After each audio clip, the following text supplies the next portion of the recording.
and welcome to the first Tempo Storm Wild Meta Snapshot breakdown for Scholomance Academy. The new expansion is here, and it's packed with powerful cards that have turned the wild meta completely upside down. The top tiers are being redefined by decks that either received massive updates from Scholomance or simply did not exist in the competitive scene at all before the expansion. As a result, the balance of power has changed, and some of the format's old top tier staples are struggling to stay relevant against the new threats. To complicate things further, a new balance change was just announced, and the change to Kael'thas Sunstrider in particular is sure to have an impact on the developing meta. So which decks are riding the waves of change and coming out on top? Come join our experts as we track the format's latest developments. As always, be sure to subscribe to the Tempo Strategy YouTube channel and ring the bell to stay up to date with our Wild Hearthstone content. Now let's begin. We're starting at the top of the list with a deck that's received more love from Scholomance Academy than almost any other, Reno Priest. Before Scholomance, Reno Priest was a solid archetype, but it had poor matchups against opposing combo decks, as well as an issue with drawing the Raza Anduin combo fast enough to consistently threaten late-game value decks. After Scholomance, Reno Priest's weakness have all but disappeared. Thanks to Mindrender Lucia, Reno Priest now has a way to fight back against its worst matchups by stripping its opponents of key combo pieces. Despite the announced change to the card's mana cost, Mindrender Lucia still is powerful enough to force some of those matchups, like Mechathune Warlock, out of the meta completely. At the same time, Reno Priest now has Lorekeeper Polkelt, whose deck stacking Battlecry effect completely solves the problem of drawing the Raza Anduin combo on time. Polkelt also helps Reno Priest find key cards for problem matchups, such as helping to find an early Reno Jackson against enemy aggro decks. Add in Priest's world-class Highlander Suite and removal, and Reno Priest is sitting pretty at the top of Tier 1. Even so, Reno Priest's spot is far from uncontested. Its chief competition is Dark Glare Zoo Warlock, which is a new archetype made possible by Scholomance Academy that's taking the format completely by storm. Dark Glare Zoo is a hyper-aggressive deck that revolves around its namesake card, Dark Glare, to gain extra mana to fuel a flurry of overwhelming board development. We have a slew of new cards from Scholomance Academy that make crazy turns with Dark Glare possible, including Tour Guide, Raise Dead, and Penflinger, which all allow you to flood the board and summon 0-mana Flesh Giants and Molten Giants. Managing your life total while getting the most out of Dark Glare is a delicate dance, which makes the deck easy to learn, but hard to master. Dark Glare Zoo is certainly powerful enough to land it in Tier 1 in the early days, and with early lists still being refined, Dark Glare Zoo has the potential to be a dominating force in the early meta. Dark Glare Zoo is fast, but it's not the only high-octane aggro deck that's tearing up the new meta. Kingsbane Rogue is back to stake its claim as the new king of fast pirate aggro decks. Scholomance Academy has introduced two exceptionally efficient draw cards in Secret Passage and Cutting Class, and together they ensure that Kingsbane Rogue always finds its namesake weapon while never running out of resources. With access to so much card draw, Kingsbane Rogue is even more relentless in its aggression, and players are again turning to fast answers like Galactic Crawler and Gluttonous Ooze to stem the bleeding. Even Kobold Sticky Fingers is getting in on the action by giving players a way to deal with Kingsbane permanently. Even with these weaknesses, Kingsbane's persistent aggression is enough to challenge players even if they're well equipped, making Kingsbane a rock-solid pick for Tier 1. Quest Mage rounds out our Tier 1 in the first Scholomance Snapshot, even though it's quickly becoming a rare sight on ladder. As always, Quest Mage preys on slower combo and control decks with its quick Sorcerer's Apprentice combos, random spell generation, and over-the-top kill with Time Warp and Giants. This strength alone gives Quest Mage a place in a meta where Reno Priest and Malygos Druid are some of the strongest decks you can face. On the other hand, fast on the board aggression has always been an Achilles heel for Quest Mage, so the rise of Dark Glare Zoo Warlock and Kingsbane Rogue make this deck a risky proposition. Even so, with skillful play and plenty of luck, Quest Mage can navigate any matchup, so while it's no longer the undisputed best deck, it's still worthy of its spot in Tier 1. As you can see, Tier 1 has been completely changed in the wake of Scholomance Academy, which means that Tier 2 and below are in an even greater state of flux. Strong decks that didn't receive much support from the new set are struggling to remain relevant, especially against the overwhelming power of newcomers like Dark Glare Zoo. That being said, there are a few decks in Tier 2 that are rising stocks in the new meta, so let's take a closer look. At the top of Tier 2 we have Big Shaman, which is now capable of one of the most explosive early turns in the game. With Lightning Bloom, it's now possible for Shaman to cast Ancestor's Call as early as turn 1. What can any deck do against a minion like Yashiraj Rage Unbound if it comes in the first couple of turns? Most of the time, not much, especially if it's backed up by Ancestral Spirit or Vivid Spores. That being said, Big Shaman isn't going to have such a powerful opening all the time, so it has to fall back on removal in order to reach the late game, and that includes the Scholomance Academy newcomer card, Devolving Missiles. Big Shaman's removal suite may need to change in the wake of Dark Glare Zoo's dominance, but we expect that to be a minor speed bump rather than a major hurdle in Big Shaman's climb up the tier list. Next up, Odd Rogue has languished in the shadow of Odd Demon Hunter throughout Ashes of Outland, but while Rogue has seen lots of love from Scholomance Academy, Demon Hunter has not seen so much. This means Odd Rogue is back as the format's Baku deck of choice. Odd Rogue can make use of Secret Passage and Cutting Class, just like Kingsbane Rogue, but with the emphasis placed on its hero power, Odd Rogue can use quite a few other new cards too. Chief among them is Tour Guide, which gives Odd Rogue a way to dagger up on turn 1 while making it easier for Rogue to re-dagger in later turns. Volpira Toxin Blade is another game-changing card from Scholomance that gives Rogue even more burst damage potential with its weapon. With all of these updates, Odd Rogue can both attack the opponent's face and control the opponent's board more effectively, which puts the deck on more solid footing. Odd Rogue isn't the only Baku deck that's been bolstered by Scholomance Academy though. Odd Paladin is making a comeback thanks to some new ways to build faster boards and deal more damage. For a deck that wants to use its hero power as much as possible, Tour Guide is a fantastic addition, giving Odd Paladin even more ways to ensure it has Silverhand Recruit to buff with Warhorse Trainer and Quartermaster. At the same time, other newcomer cards like Goody Two Shields and Blessing of Authority give Odd Paladin even more ways to build resilient threats. Are these updates enough to help Odd Paladin keep up against the likes of Dark Glare Zoo? Maybe not, but with the rest of the meta focusing on a new boogeyman, it may not be too hard for Odd Paladin to pick up wins by taking its opponents off guard. Finally, let's talk about Malygos Druid, which was the recipient of some powerful updates from Scholomance, only to have the wind knocked out of its sails with the recently announced balance changes. Fresh from the new set, Lightning Bloom and Nature Studies are serious boons to Druid's mana acceleration, with Lightning Bloom providing an extra way to gain mana for the Aviana Kun combo, and Nature Studies providing a discount for future spells and making it possible to cast Overgrowth consistently on turn 3. These new cards boosted Malygos Druid to tier 1 just after the expansion, but with the change to Kil'Thoth Sunstrider from the 1802 balance patch, the archetype's future is now a bit more uncertain. Now that Kil'Thoth only reduces every third spell to cost 1 instead of 0,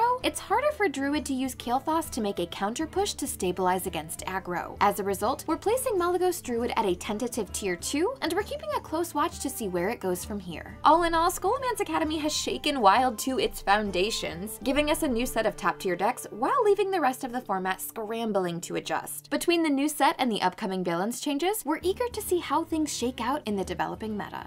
Will Dark Glare Zoo live up to the hype and take over the game, or do Reno Priest and the rest of Tier 1 have what it takes to lock it down? Check out the full meta report on our website for all the details, and as always, be sure to subscribe to this channel and ring the bell to stay up to date with our Wild Hearthstone content. Thanks for watching!